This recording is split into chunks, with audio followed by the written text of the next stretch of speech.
Akiyuki Shinbo has gotten to be one of the most widely recognized and perhaps controversial anime directors in the business over the last 25 years of his career. Best known for his omnipresent influence over the works of Studio Shaft, Shinbo became a household name among anime fans after the one-two punch of success that came with Bakemonogatari in 2009 and Mahou Shoujo Madoka Magica in 2011. However, while Shinbo's signature style may be better known for its influence over Shaft and the directors who trained under him, his origins as a director date all the way back to the early 90s, whereupon the seeds of his techniques were first sown and began to grow. Over the course of this rundown of everything that Shinbo worked on in the 90s, we'll be seeing the origins of countless visual trademarks and stylistic flourishes that the director would later become known for, and how they'd be incorporated into shows from a huge variety of genres. See, unlike other beloved directors, Shinbo isn't really known for any kind of thematic, genre, or storytelling consistency across his work, even if we will find a few common threads among those aspects of his shows. Rather, Shinbo has always been a workman of a director, stating that to him, anime is a product, and that his job is simply to provide a product which the fans will enjoy. He seems ever eager to bring his unique brand of visual presentation to whatever show he's asked to work on, which can be a damn good time for those such as myself who really gravitate towards his aesthetic choices. So let's dive into his history.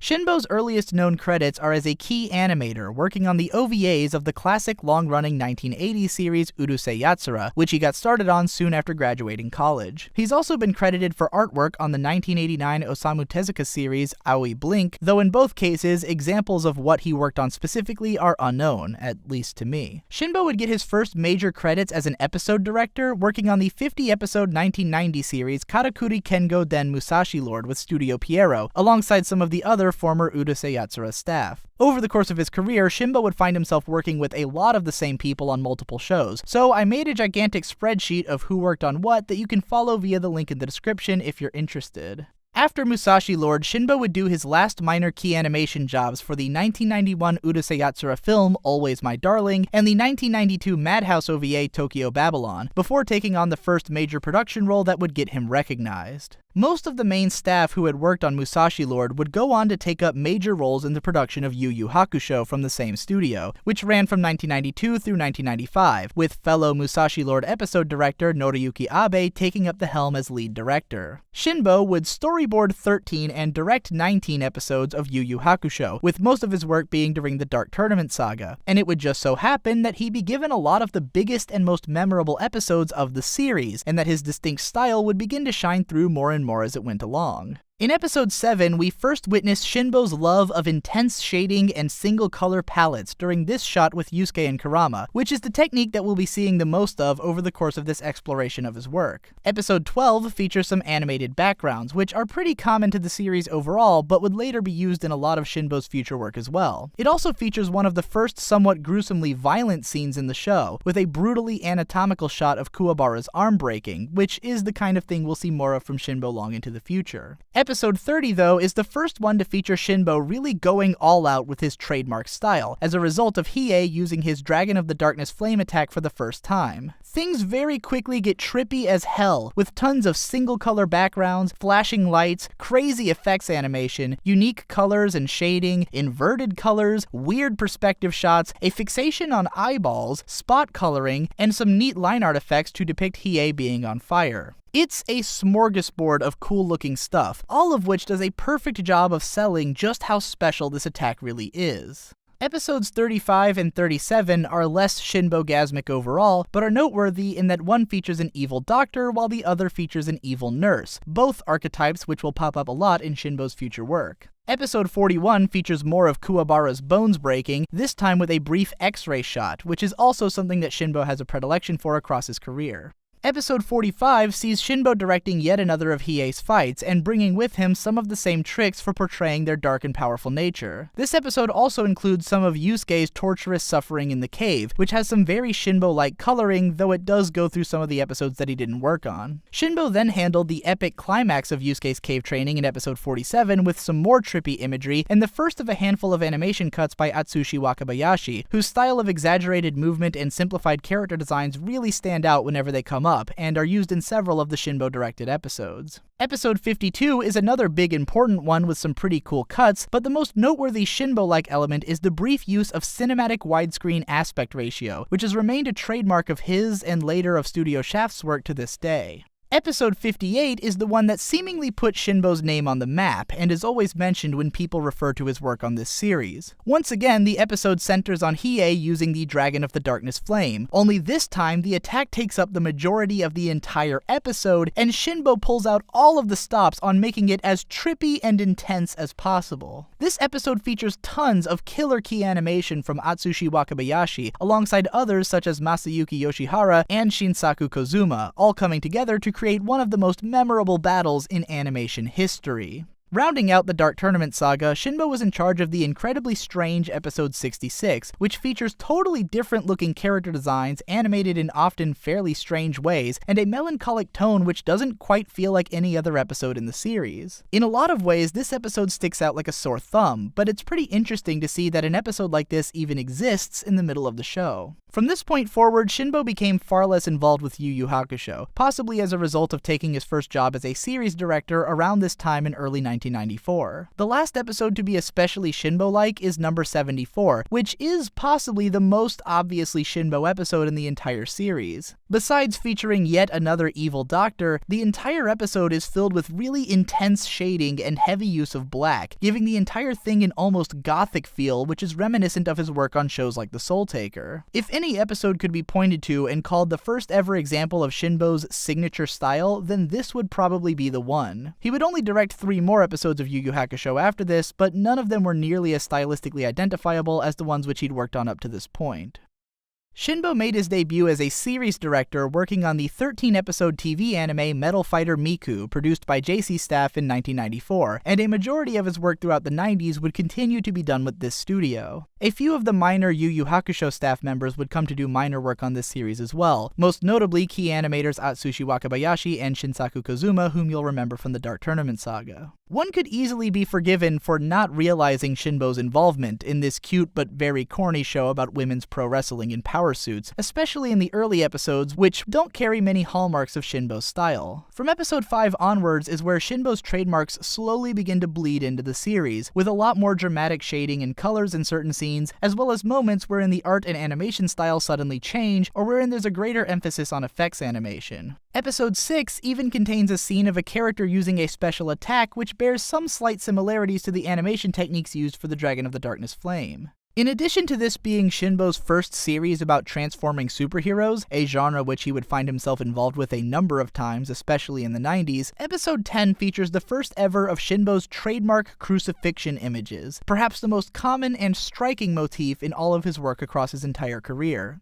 Episode 13 is by far the most Shinbo-tastic in the series, depicting an epic fight scene using almost as much trippy and cool imagery as the Dragon of the Darkness Flame attack, albeit with a lot less context to make it as memorable. Signatures such as the changing aspect ratio and bold use of colors make huge returns in this fight as well. While Metal Fighter Miku would be difficult to recommend as a whole because its fun ideas and solid presentation are undercut by corny writing and lukewarm characterization, the last episode is worth checking out alone for anyone looking into Shinbo's style. It represents by far the best of what the series has to offer, and is pretty entertaining in its own right. It even goes into a little bit of a weird film noir style towards the end for no particular reason. Around this period in late 1994 and early 1995, Shinbo directed a few episodes of Montana Jones with Studio Junio, though I couldn't find any information on which ones exactly, before going on to direct the 6th and final episode of Studio Madhouse's Devil Hunter Yoko OVA in 1995. This episode could be seen as a sort of crossroads between different parts of Shinbo's career, as it featured not only a lot of key animation from staff who had worked as animation directors and key animators on Yu Yu Hakusho, but also featured a number of minor staff who would come to work on Shinbo's later output throughout the second half of the decade. Devil Hunter Yoko was an interesting OVA series in that each episode was handled by an almost entirely different main staff, with a whole new director, storyboard artist, and screenwriter almost every time. For the most part, the series was an utterly terrible action exploitation piece about a young girl constantly losing her clothes and getting molested in the process of fighting against demons, but it did often feature some pretty decent animation in its action scenes. Fans of Shinbo's work on Yu Yu Hakusho will instantly recognize the same style of effects animation used in Hiei's fights appearing all over this episode, as well as plenty of the harsh, single-color shading which the director is best known for. However, this episode isn't nearly as over-the-top in its action as the ones that I've talked about before.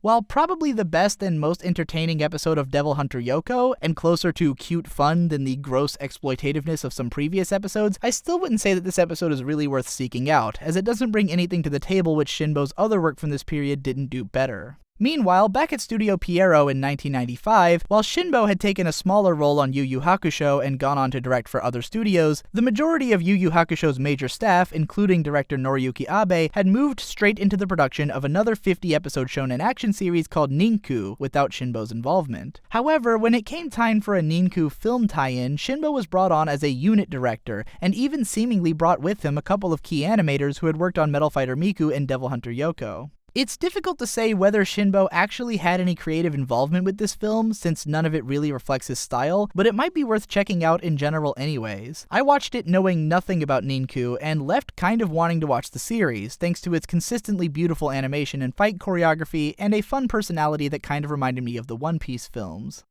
In 1996, Shinbo would begin directing short OVAs left and right, starting with the single-episode Debutante Detective Corps, which seems to have been the first and last anime to come from Marcus Production. Despite a handful of nicely animated cuts, courtesy of Shinbo once again bringing along key animators from Yu Yu Hakusho and Devil Hunter Yoko, I can't say I'd recommend this incredibly stupid spy comedy OVA to anyone. The full extent of any remotely Shinbo-like moments are what I'm showing on screen right now, and nothing more whatsoever. Later that same year, Shinbo got his first directing job with Tatsunoko Productions, handling the 2-episode OVA New Hurricane Palomar, a gritty reboot of the 1970s transforming hero anime Hurricane Palomar. While the script for this OVA is terrible, it nonetheless stands as possibly the first thoroughly Akiyuki Shinbo series of his career, carrying much of the visual style that would come to define his work, and especially bearing a ton of similarity to his later, more popular series with Tatsunoko, The Soul Taker. Right off the bat, the opening credits introduce some of Shinbo's most important trademarks, the use of chains and statues to create a gothic atmosphere. This leads right into some off-kilter, boldly colored cityscape shots, followed by the hero, shrouded in darkness, perched on a building with dark foreground objects flying by, and a zooming shot, all of which would be used plenty of times in future work across his career. Once again, the motifs of doctors and scientists appear heavily throughout this OVA, as do the usual dark and harshly colored frames that you must be quite used to seeing by now. New Hurricane Palomar features a bit more violence and nudity than any of Shinbo's previous work. Not that these elements weren't present before or that they could be considered atypical of 90s OVAs, but Shinbo would gradually incorporate these features more and more over the course of his career, especially in his darker and more gothic works.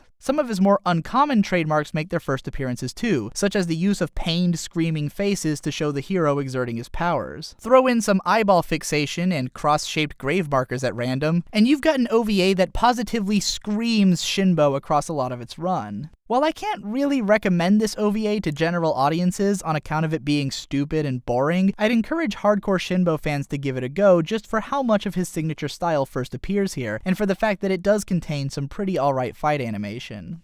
Even later into 1996, Shinbo would begin directing a series of back-to-back OVAs about cute action girls with JC staff over the next 2 years. The first of these was a 3-episode sci-fi OVA called Starship Girl Yamamoto Yoko, which is about a team of 4 girls from the present who are taken to the future to become space racers, among other things. Each episode is pretty different from the last in a way that would be typical of OVAs from this time period, and especially of the ones that Shinbo directed. It's easy to draw parallels between the 4 girls in this series and the ones from Metal Fighter Miku, and the trend would continue in Tenemonia Voyagers a few years later, borrowing a style of characterization that feels influenced by the likes of Bubblegum Crisis from earlier in the late 80s and early 90s. Whereas Shinbo's earlier works seemed to utilize his trademarks in big concentrated bursts, or to otherwise permeate the entire atmosphere of a series, Yamamoto Yoko begins a period wherein Shinbo's style becomes more of a flourish, which is seen all over the series, as opposed to ever hogging the spotlight. The entire OVA uses its colors very boldly, but the really crazy single-color monochrome shots are used more sparingly. Shinbo's aspect ratio changes come up here and there, and we also see the emergence of a new technique wherein foreground objects are used to create a change in aspect ratio diegetically, which is pretty damn cool. It's also in this OVA that we start getting tons of really inventive screen wipes and transitions, which will become a repeating element in the next few OVAs. Aside from these, the most Shinbo-esque element of this OVA is just how bizarre and surreal it can get at times, which is characteristic of all of his work from this point forward on some level. Later on, we'll be looking at a sequel to this OVA, as well as a full-blown TV series which came out in 1999, but this one is worth a look for anyone who enjoys happy-go-lucky 90s OVAs about cute girls adventuring through space. At the very least, I would say that episode 2 is worth your time. As an aside from Shinbo's chain of JC Staff OVAs, he would also direct 5 random episodes of The Magnificent Zorro between 1996 and 1997. Honestly though, I strongly doubt that he had any meaningful creative input on this series, which itself is a bizarre and kind of hilariously terrible Italian-Japanese collaboration which was apparently very popular in certain parts of Europe. I watched one of Shinbo's episodes in its Garzy's Wing tier English dub form and had a laugh, but nothing about it remotely suggested Shinbo's involvement. The only personnel connection I could find to Shinbo's other work is that the writer was also an animation director on Metal Fighter Miku, but otherwise I have no idea why Shinbo ended up on this series. So anyways, back at JC Staff, Shinbo's next 3-episode OVA would be Galaxy Fraulein Yuna Returns, a sequel to another 2-episode OVA which he had not been involved with. This OVA is packed with Shinboisms, but what struck me the most when watching it is that it's pretty much just proto-Nanoha. I mean that on such a level that I can't even get into the similarities here because it would take too long. The plot and the personalities of the characters are nearly identical to those of the original Nanoha TV series, with little bits of A's mixed in, right down to the way that it has the atmosphere and attitude of a cutesy magical girl show, but involves a bunch of really intense action sequences and an outright tragic narrative. Given that Shinbo was the director of the original Nanoha TV series, I found this connection incredibly interesting, and I would encourage any diehard Nanoha fans to give this series a look just for the sake of knowing about it. A lot of the Shinboisms of this OVA are front-loaded into the opening theme. We've got harsh single-color frames, foreground objects shaping the aspect ratio, and one hell of a fully animated crucifixion image. Over the course of this OVA, Shinbo's experimental use of aspect ratio would grow more and more unhinged, with segments wherein the action is pushed entirely into the top quarter of the screen, or boxed into smaller frames within the screen space. This level of crazy aspect ratios would become almost par for the course in Studio Shaft's comedy shows from the mid-2000s, so it's cool to see where they got their start. This is also the first series wherein Shinbo seems intent on making sure that his characters all have really distinct and interesting bedrooms, as well as little flourishes to their homes such as solar panels that make the environment stand out. Not to say that there weren't any interesting locations in the previous OVAs, but the idea of characters having strangely ornate or architecturally experimental houses gets taken to increasingly bizarre extremes over the course of Shinbo's career with Shaft. We're also treated to a number of super wide frames, which will become something of a staple in the future. Aside from those things, a lot of the trademarks that we're familiar with make a return. Once again, we've got a team of transforming heroes, the same style of lightning effect animations we've been seeing a lot of, a handful of unique screen transitions, background animation, some brutal moments of violence, and even a couple of techniques that I only realized were trends in the course of watching this OVA. One of them was the setting of a harshly lit hallway, which we had seen in Yu Yu Hakusho's Doctor Scene, and will see again in the likes of Yamamoto Yoko TV and The Soul Taker. Another is this shot wherein we keep zooming into one character's eye as well as what they're looking at, which I'm pretty sure happened in the Yamamoto Yoko OVA as well, and fits in with Shinbo's general fixation on eyeballs. It's worth mentioning as well that even though this OVA mostly didn't involve a whole lot of the staff that Shinbo worked with before or after it, Yu Yu Hakusho director Noriyuki Abe actually storyboarded episodes 1 and 3. All in all, Yuna Returns is a pretty enjoyable OVA, with some of the best action animation in any of the shows that I've talked about yet by way of sheer sakuga. If you like the idea of watching a version of Nanoha that doesn't take itself as seriously or take as long to get to the point and yet is somehow even more tragic, then I'd recommend giving it a look, though it's probably entirely forgettable. Shinbo's next 3-episode OVA with JC Staff would be the fantasy adventure comedy Detatoko Princess, which, oddly enough, is the first thing which Shinbo directed that was based on a manga. Unfortunately, I couldn't find the manga anywhere online, and it's never been licensed, so I have no idea how closely the OVA follows along with it, but it certainly doesn't stick to a moving manga aesthetic, and if anything is rife with as many inventive and exciting visuals as anything which Shinbo worked on in this era. In fact, while this one isn't as heavy on obvious Shinboisms as the previous OVAs, it may yet be the outright best-looking one of the bunch, and is chock full of adorable designs, awesome settings, and otherwise funny visual tricks, such as the persistent use of non-diegetic signs which comment on what's happening. Again though, I can't speak to how much of this was present in the source material. Once again, the main character in this series has a sort of magical girl hero transformation, and the single-color monochromatic frames make their return, along with weird aspect ratio changes, super wide shots, fire effect animations, a gigantic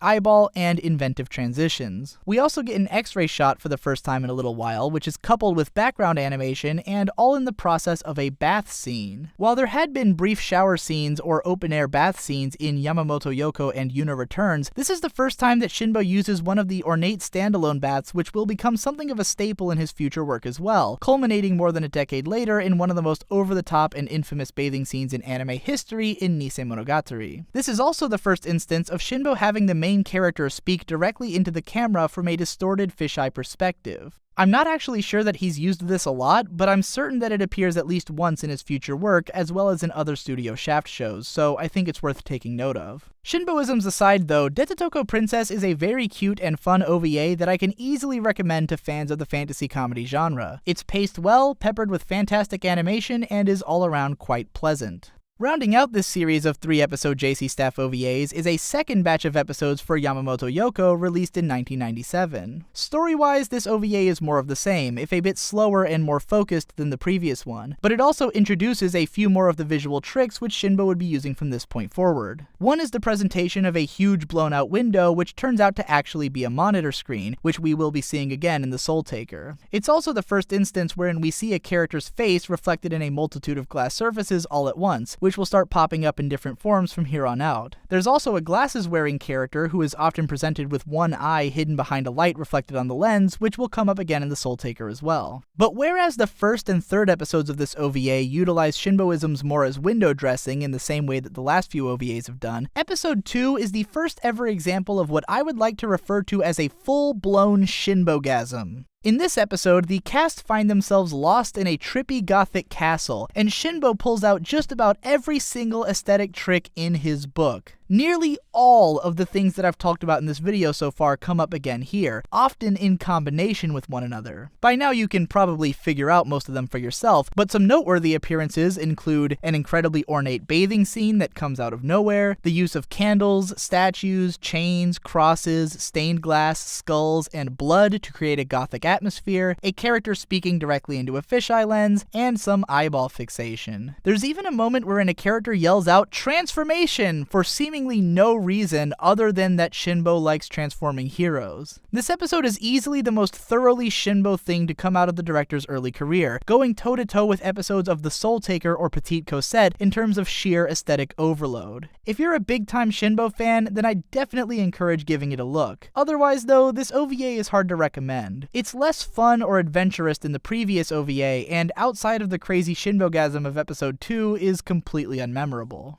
So now that we've blown our Shinbo load on that episode, I think it's time to take a small break and pick this up again in a couple of days. Stick around on my channel for part 2 of this video, and in the meantime, share this video to anyone whom you think it may interest. Support me on Patreon to help me keep making more videos like this, and check out my other channels for more frequent uploads. Thanks again for watching, and I'll see you in the next one.